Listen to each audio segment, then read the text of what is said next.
So our talk today, first of all, it's good to be back. It's nice to be back. Many of you, how many of you noticed that I was gone?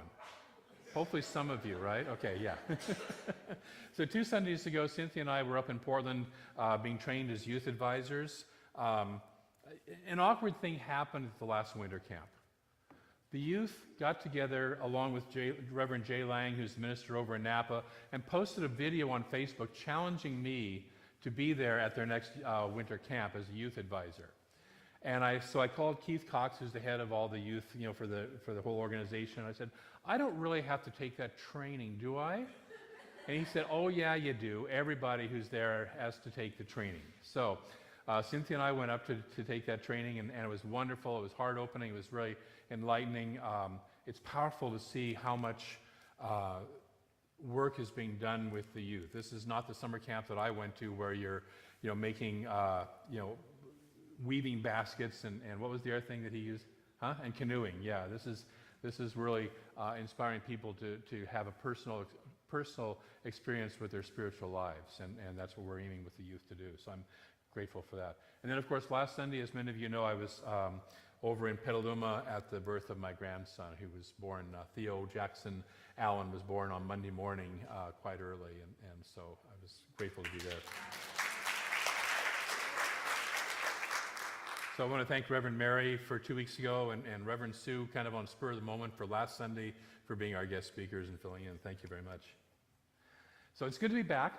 I sat down yesterday to write a talk, and I went, how do I do this again? You take a couple weeks off and you're out of the saddle, and it kind of takes a little while to get back in the saddle. So, but our topic today is, what's your vision? And this is not your eyesight. Yes, we're not going to do. There's not going to be an eye chart up here.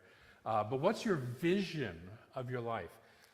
The vision that as you know, Home Office or the organization as a whole has a vision statement, and part of that statement says we see a world in which people have enough food, homes, and a sense of belonging. Isn't that a powerful vision? That would go so far to help so many people if we could just create that, and we have the ability to do that. The quote I'd like to start with today is from one of our New Thought pioneers, Neville Goddard, who wrote a book called Prayer, the Art of Believing. And in it he says, imagination is the beginning of creation, the beginning. You imagine what you desire, and then you believe it to be true. Every dream can be realized by those self-disciplined enough to believe it. So we imagine it, and then we have to keep it in belief until it does show up and manifest. Because we can imagine things, right? But sometimes we stop believing that they can be true. So the challenge, the hard work, if you will, is to continue that belief. He goes on to say, people are what you choose to make them.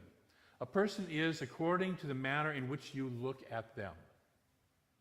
You must look at them with different eyes before they will objectively change. You must look at them with different eyes before they will objectively change. And then he goes on with a little poem. He says, 2 men looked from the prison bars. One saw the mud, the other saw the stars. And so it's a powerful, where are we looking at? What are we looking at when we look? Yesterday in our follow-up class from the Intentions Retreat, one of the people there shared that her dad used to give her a saying that she still remembers, and that was, are you focused on the donut or are you focused on the hole? And I thought, I would have a nice dark chocolate-covered donut, and I would be focused on that donut and not the hole. So what is the vision? What is the vision? Where is your vision? What do we hold as our vision? Do we have a vision of fear and despair? There's a lot of support for that out there, right? Right now especially. Have you noticed? You pay attention to the news at all? Or do we have a vision of rising into our greater good? Okay, yes. Mary spoke that beautifully in her prayer. Do we have that vision of rising into our greater good? Both of those visions are available simultaneously. Which one do you want to start believing? And which one do you want to start manifesting? So part of this comes to a question of trust. Do I trust that there's an infinite intelligence that knows what it is doing? Do I really trust that? And if I really trust that, I can surrender into that. I'm reading a book called Big Magic, Creative Living Beyond Fear by Elizabeth Gilbert. And she tells in this book, the story of a teacher who's teaching environmental studies in a college in New York, and she asks her students, all of whom are enthusiastic environmentalists that want to get out there and save the world, she asks them, do you love nature? And they all, of course, say, yes. Right. And then she asks them another question. It's an interesting question. Does nature love you? And she said that they have a hard time saying yes. Because they, like many of us, carry this list of what we have done to nature. Now here's the kicker. Nature doesn't carry that list. Does nature love us? Yes, absolutely. Does the universe love us? Okay. We carry around this list of why it shouldn't, right? Some of us. You've met people. You have a cousin 2 times removed that has that one of those lists, right? Okay. When we look at the story that Jesus talked about that's known as the prodigal son, for those who are not familiar with me, I don't like that title. I consider it the story of the loving father. But the story that's known as the prodigal son comes back from his adventures, and he comes to dad and basically he says, I don't deserve to be your son anymore. I just want to work with the workers and like that. He's got his list of why he's guilty and what he's done, right? Dad doesn't even address the list. He doesn't care. He just, he doesn't even mention it. He just says, I'm so glad you're back. Let's have here's some new clothes and a ring. Have a party. Okay? That's the universe. It doesn't care who you are or what you've done. Because who you are is one of the universe. You and I are one of it. You and I are one of that infinite love. If we know that we belong to a holistic system, we know that we live in a loving intelligence that has our good. And why does it have our good? Because you and I are one of it. Can you imagine an infinite intelligence that says, yeah, I don't want that good in that part of me over here? How many of you would say, I don't want any good for my hand? I like my foot, but my hand, I don't want it to have any good because it's done things. It's been places I don't want. Okay? Would any of you do that? No. Okay? The universe doesn't either. We live in a loving intelligence that has our good because we are one of it and expressions of it as part of its functioning. That's part of what it does. And if we don't believe that, then we start making decisions as aliens, as strangers in a strange land, and we start to separate from our home. If we believe that our home, our true home, is up there in the sky somewhere when we die, in the great by and by, okay? And if this human experience is just a test to pass and get over with, okay? We will start to live in conflict with the earth, and we'll start to live in conflict with all who don't share our own view of what's right or wrong. Now, many of you will say, oh yeah, I gave that up when I gave up my old church and came to this church. I don't believe in that big guy in the sky heaven stuff. But you've heard people, people, who sit there and go, I want to get through this spiritual experience so I can move into a higher way of spiritual being, a higher vibration of life. Okay? It's the same thing. See, as long as we don't get that this place right here is heaven, is as much God fully expressed as anywhere in any other form of existence or non-existence, if we don't get that, then we're living as separate beings. And we're living alone and feeling lonely and living in conflict with what's really going on. So the invitation that I have for you is to start to recognize and know and truly, truly, truly at the cellular level get that I am, you are, all of us are one of this infinite intelligence, this infinite presence. Would you be willing to let that in? Yes. Okay? If it's not, and if it's already there, would you be willing to let it in even deeper? Yes. Yeah. Towards the core of our being. Because then we start to create heaven. See, if we don't live that way, we are constantly recreating hell on earth and as earth, when heaven is completely available. Heaven is completely available right here, right now. Got any takers? Yeah. Okay? So it's our work to stop using old thought methods of creativity, old thought methods of viewing the world, and use, we're called the New Thought Movement, right? It's time to have a new set of glasses with which to view the world. with which to bring it forward. See, we get a whole lot of people who will tell us all the stuff that's wrong with the world. What the news doesn't tell us, or buries on a back page, is all the people who are working to create wonderful things in this world. You know, we had the reading this morning for the first service was an essay from the Dalai Lama. It was 4.5 minutes long, and I knew I had Dick here, and I really wanted that vision from Louis Armstrong. And Louis Armstrong, by the way, wrote that beautiful song in the middle of living in a racist, segregated society where he could have been old, hard, and bitter about it. And instead, he's writing this beautiful, what a wonderful world it is. See, he's got a vision, right? I think I read recently that Muhammad Ali, when he was young, used to walk on the bus where he wasn't allowed to sit in the front seats and walk by and go, "That's my seat, I belong in that seat. That's my seat, I belong in that seat." He had a vision to see that he belonged wherever, in any seat that he wanted to on the bus. Okay? Do we have that vision? We need to be focused less on who we want for president, okay? And start focusing on how we want the country to be. And most especially, what kind of country do I want to live in? And what am I going to do to bring it about? Who's running and who am I electing into my own personal White House of consciousness? Who's my president? Who's my Congress? Who's my Supreme Court within me? And what am I doing to bring that into the world?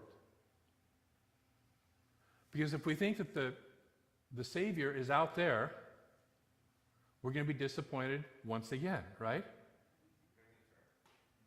Yes, many times. And worse, we can be focused on who we don't want for president and spew out all of our hatred and anger about that person, and that's definitely donut hole consciousness. So I choose to focus on a vision. I choose to focus on a vision of a world that works for all. And I choose to bring that about in any way that I can. And I don't care who is or isn't in the White House. I choose to focus on that vision until it manifests. To continue to believe that vision, to continue to believe that dream. And yes, are there going to be sidetracks? Absolutely. Is there some old thought thinking hanging around the world? Definitely. Okay? But we're seeing new thought thinking hanging around the world also, and starting to grow and become more popular and more aware. Okay, we're watching young people who are no longer taking the way it used to be done as the way it has to continue to be. Do you notice that? Yes. Yes, some of you do. How about the rest of you? Do you notice that? In case you don't notice it, it's happening, okay? Let me be the bearer of good news. So the vision that we want is to stay in alignment with the highest vision, with Spirit's vision, with God's vision. And again, by God, I don't mean some big guy sitting up there in the sky that's got an agenda and a little list for you and me of how we're supposed to live our lives, but rather the flow of the infinite life, the infinite abundance, the infinite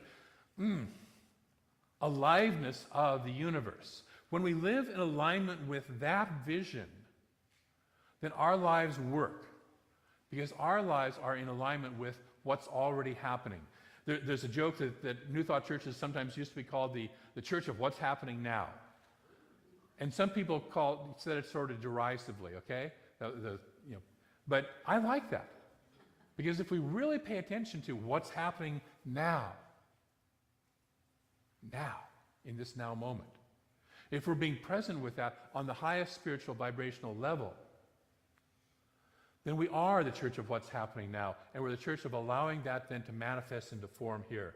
And so God's vision for all of us is more life, is more love, is more joy, is more creativity, is a harmony for all, because all is God. All of us are God in form. That's Spirit's vision. Am I in alignment with that vision? Or am I creating separation because I think that there's a group of people or somebody over here, or even a part of myself that is not in alignment and not good enough to be part of God's love? And so if that's the case, I invite you to let that list go. Whatever we're holding about ourselves or about our neighbor. Jesus said, there are only two laws. All this stuff we have about Mosaic law, Sharia law, or other laws, whatever, there's only two laws. Love God completely and love your neighbor as yourself. The common word that I hear in both of those is love. That's it. That's it. So I invite you this week to love. I invite you to take that as your vision, that I will love more than I ever have loved before. How many of you are open to that? I will love. I will love what I haven't loved before. I will find a way to love it. It's one of the reasons I'm doing the work this week, starting the class this week of the work by Byron Katie. The title of her book is Loving What Is, which is different than putting up with or tolerating what is, by the way. It ain't that. It's loving what is. And it's a beautiful, powerful, simple process to move us out of the unloving space and into loving what is. I've been playing this work in my own life for a while, for the last several weeks, getting ready for it, because I kind of, thought that maybe I should be doing it first, right? And so I've had a few opportunities to love what is when I didn't want to. And so it's a powerful way to call ourselves back. Can we love what is? Can we love what is? Because all there is God. Emma Curtis Hopkins reminds us that whether we're blessing or cursing, whatever we're blessing, whatever we're cursing, it's still God. And I don't find cursing God to be too productive of a process to, because it's happening anyway. We have a wonderful process we do called visioning. And when we do visioning, we start to ask the question, what is Spirit's vision? Not what is my vision, what is Spirit's vision for my life? Or what is Spirit's vision in a particular area of my life? And the idea is to get me beyond the ego self and the small-minded self and start to listen to that one mind that is broadcasting, that is ever expressing, and can I start to listen to that? Because that will take me to a higher place than my ego mind will do. Okay? And in a minute, we're going to have an opportunity to practice this. I know some of you have done this, and some of you may not have. And even if you've done it before, I love this process. I do this process almost every single day. There's different ways of approaching it. Those of you who were here earlier for Mae McCarthy's workshop back in February, she talks about asking your CEO, give me a lead. Okay? That's a visioning question. That's a visioning process. That says I'm going to get outside of what I'm thinking about here and lift up. Because there's always stuff here, right? There's always stuff going on here. Okay? We have, whether it's, personal stuff or whether it's something else. See, we don't, as a movement, deny reality, okay? We don't say it didn't happen. And we don't even say it's not right that it happened. What we do deny is that it has to continue to happen. And we put our energy on saying, you know what, that's enough of that.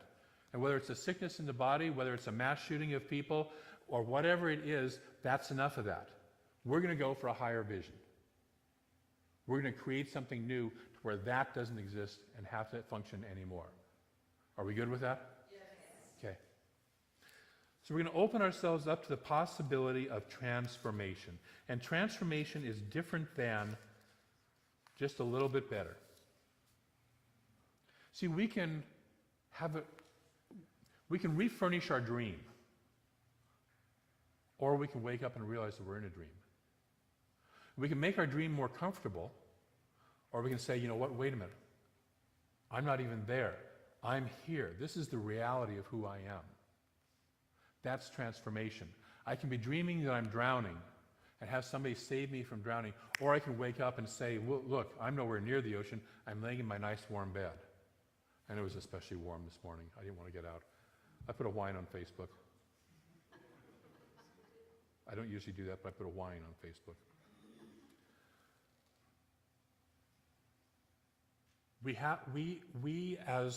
If we are going to change the world, if we are going to create a world that works for all, we ourselves have to allow ourselves to be transformed and to allow this world then, therefore, to be transformed.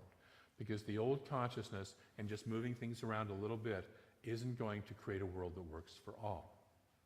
And so are you going to open up to a transformation, to a shifting in consciousness that takes us beyond where we've ever been before, and into a good, into a heaven that beyond where we've ever experienced before? Are you willing to open to that? Yes. Great. I love Michael Beckwith has a phrase that says, I'm open to a good that is greater than anything that I've ever experienced, manifested, or even imagined before. Wouldn't that be great? Okay. So in your booklet, in your programs, there's a little half-sheet page that has 4 visioning questions. I'm going to invite you to take that out, and if you need a pen, let the ushers know. We're going to take a couple of minutes and just practice visioning now. And so we could use a pen up here, Ray, and could use a few pens.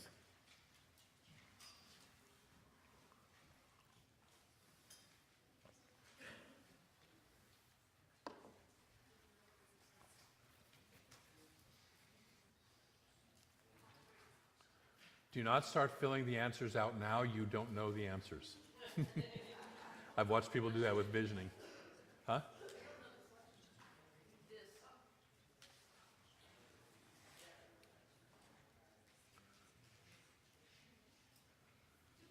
Okay. Is everybody good? Do we all have all we need?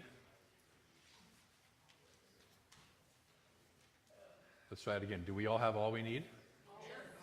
Great. That's a deep question. So let us take a deep breath. Let ourselves settle into our chair. Let the chair support us.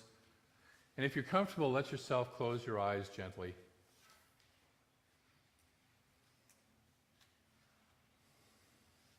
And the way this process works is we're simply going to open up to an infinite presence.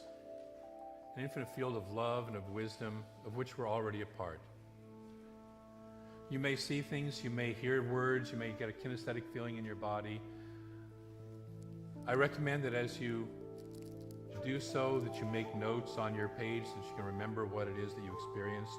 If you get nothing, that's okay. It'll continue to develop and grow on you. You may get an answer this evening or this afternoon or in the shower tomorrow morning or as you're drifting off to sleep on Wednesday at night. But just trust that as we open to the questions of Spirit, that Spirit has answers for us, and that we're willing to hear them. So take a deep breath in and out. Let yourself settle more deeply. Imagine yourself immersed in a field of infinite love. Immersed in that field. It's flowing through every cell of your body. You're breathing it in and out through your lungs. It's flowing through your blood vessels. It is beating your heart. It goes from the top of your head to the tips of your fingers, to the tips of your toes, and everywhere in between. Completely immersed in a deep, infinite love, and allow that love to grow. Allow your awareness and your willingness to receive that love to grow. Allow your openness.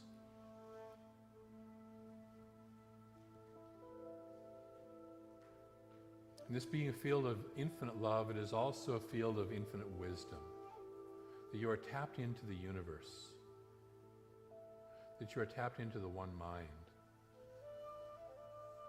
And so into this one mind, you're going to float a question.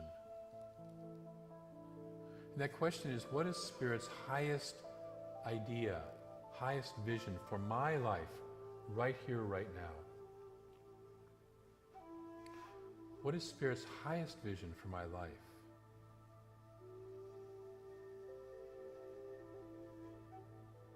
And as you get an idea or ideas, go ahead and jot them down. They don't have to make sense right now. You don't have to figure them out. Just notice what's coming.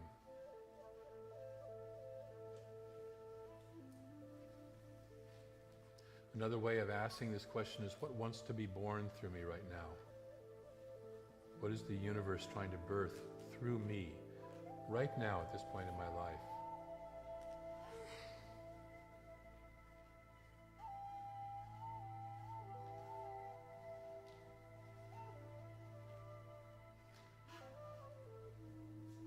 What is this infinite presence that is constantly expressing, seeking to express through me in my life here and now?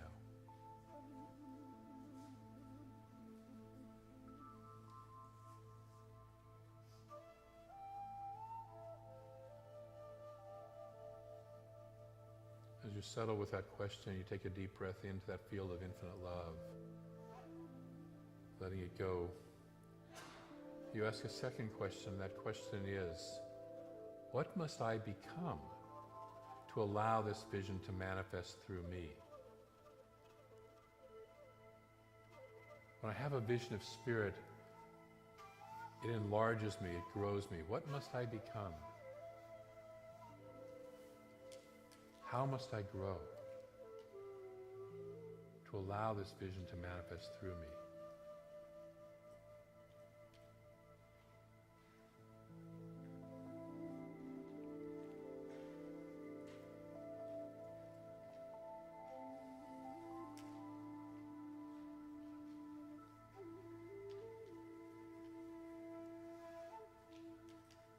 And then there's a balancing question to that question, because as we grow, we must also let go of things. And so the third question is, what must I release or let go of in order for this vision to be manifest through me?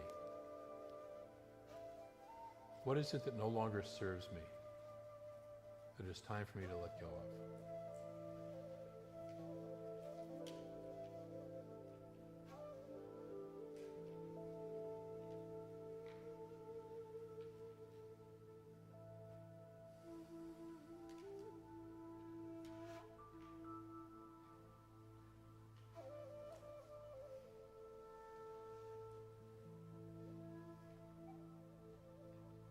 And finally, as long as I'm here, tapped into the infinite heart and the infinite wisdom of the universe, is there anything else I need to know at this time? Is there anything else that I need to know at this time?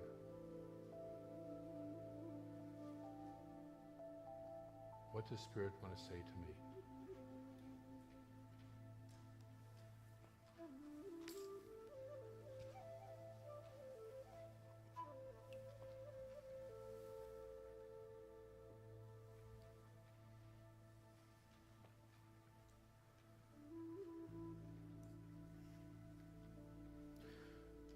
And so as you breathe again into this field of infinite love and infinite wisdom, I invite you to simply become open and willing for this vision to be expressed through you. You don't have to know the how. So often we get stuck on the how, and that's the universe's job. Ours is to catch the vision and be willing to be that vision, to allow that vision to manifest through us, to simply say yes to the infinite presence, to say yes to that deep wisdom within us. And so I invite you in your heart of hearts to say yes to this vision. And even if you didn't catch a vision, even if it wasn't there, trust that it is there and say yes to it anyways, to the vision that will reveal itself, that is revealing itself. And so in gratitude, we allow this which we have experienced to move us forward, for us to become greater participants in a world that works for all. We call it good. We recognize our own goodness. We know that it is so. And together we say, and so it is.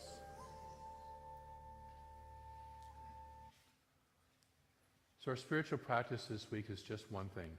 It's to continue to play with this process of visioning. We have extras on the back table. If you want to take a few sheets home, you can just turn it over and use it again. But continue to play with this process of visioning. Spirit, what is Spirit's highest vision for my life? What is Spirit's highest vision for maybe a particular area of my life? Maybe my health, or my work, or my relationships, or if I have a move to New Mexico coming up, what is Spirit's highest vision for my move to New Mexico? Whatever it is for you, what is Spirit's highest vision? And to sit and listen to that and play with that. So are you willing to take that on as a spiritual practice this week? Yes. Great. So take time to listen to Spirit, tune out the broadcast to the world for a while, and listen to that love. I want to close with a quote from Ernest Holmes, who says, "If day by day we have a greater understanding and a clearer concept, if daily we are realizing more of truth and applying it in our actions, then we are on the right path and eventually we will be made free. It is a wonderful experiment and a great adventure to make conscious use of the law, to feel that we can plant an idea in mind and see it gradually take form." What I want to say about this is that what he's talking here about day by day and gradually allowing it. We tend to live in an I want it right now instant gratification society. And this takes the time to take this vision and hold it in faith, hold it in that believing, hold it in knowing until it manifests. Some things happen really quickly, have you noticed? Some of us have had that experience. And others take years before they show up. Okay?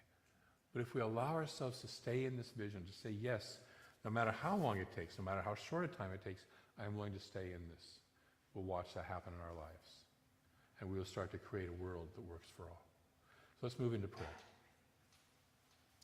I know that there is one infinite presence, one pure love, one pure wholeness, that is all that there is. One life, nothing in opposition to it, nothing outside of it. One life, one love, one light. And that I and you and each of us and everyone on this planet and the planet itself is one of this one.